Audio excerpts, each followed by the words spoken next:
दोस्तों, आज हम जानेंगे गांव की मिट्टी की पुकार नामक एक कहानी के बारे में। एक छोटे से गांव में एक लड़की रहती थी जिसका नाम गौरी था। मिट्टी के आंगन में खेलते खेलते, खेतों की पगडंडियों पर दौड़ते दौड़ते और पेड़ों की छाँव में सपने देखते हुए उसका बचपन बीता। गांव के लोग उसे बहुत प्यार करते थे। गौरी का एक ही सपना था, पढ़ लिख कर कुछ बड़ा करना। समय बीता, गौरी की शादी शहर के एक सफल इंजीनियर से हो गई। शादी के बाद उसकी दुनिया पूरी तरह बदल गई। ऊंची ऊंची इमारतें, बड़ी बड़ी गाड़ियां, चमकती सड़कें और आधुनिक जीवन। धीरे धीरे उसके गांव जाना कम कर दिया। फिर एक समय ऐसा आया कि उसे गांव की याद भी नहीं आती थी। वह सोचने लगे कि अब उसकी दुनिया यही शहर है। इधर गांव में उसके बूढ़े माता पिता हर त्योहार पर उसकी राह देखते। माँ हर शाम घर के दरवाजे पर बैठ जाती और पिता दूर सड़क की ओर देखते रहते। लेकिन गौरी हमेशा कह देती, इस बार बहुत काम है, अगली बार जरूर आऊँगी। यह अगली बार कई सालों तक नहीं आया। एक दिन गौरी के पिता ने उसे एक छोटा सा पार्सल भेजा। जब उसने पार्सल खोला तो उसमें से कोई सोना ना था, ना चांदी थी, बस एक मुट्ठी गांव की मिट्टी थी। साथ में एक चिट्ठी थी जिस पर लिखा था, बेटी, यह वही मिट्टी है जिसमें तुमने चलना सीखा। जिस दिन इसकी खुशबू तुम्हें फिर से अपनी लगे, उस दिन घर लौट आना।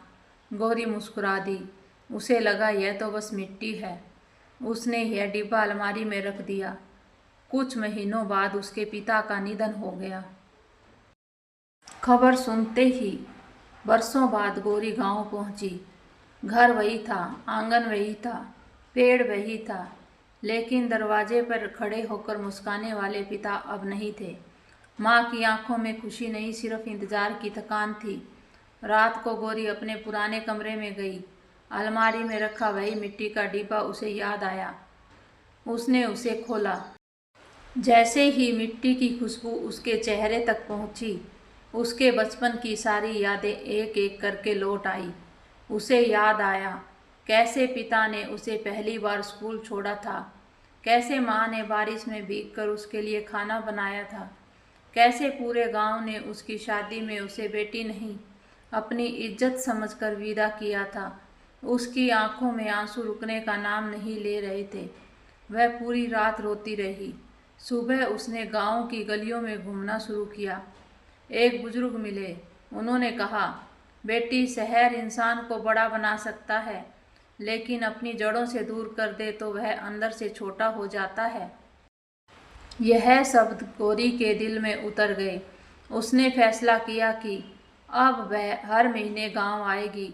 उसने गांव के बच्चों के लिए एक छोटी सी लाइब्रेरी बनाई, स्कूल में कंप्यूटर लगवाया, किसानों के लिए नई तकनीक की व्यवस्था करवाई। धीरे धीरे गांव बदलने लगा। एक दिन उसकी माँ मुस्कुराते हुए बोली, आज तेरे पिता होते तो बहुत ज़्यादा खुश होते। गौरी ने गांव की मिट्टी को माथे से लगाया और कहा, दुनिया की सबसे बड़ी दौलत पैसा नहीं, अपनी मिट्टी, अपने लोग और अपने संस्कार है। इन्हें खोकर कोई भी अमीर नहीं बन सकता। इस कहानी से हमें सीख मिलती है, जीवन में चाहे हम कितनी भी ऊंचाई क्यों न हासिल कर ले, अपनी जड़ों को कभी मत भूलिए, क्योंकि पेड़ जितना ऊंचा होता है, उसकी जड़ें उतनी ही गहरी होती है। जो अपनी मिट्टी से जुड़ा रहता है, वही जीवन में सचमुच मजबूत और सफल बनता है।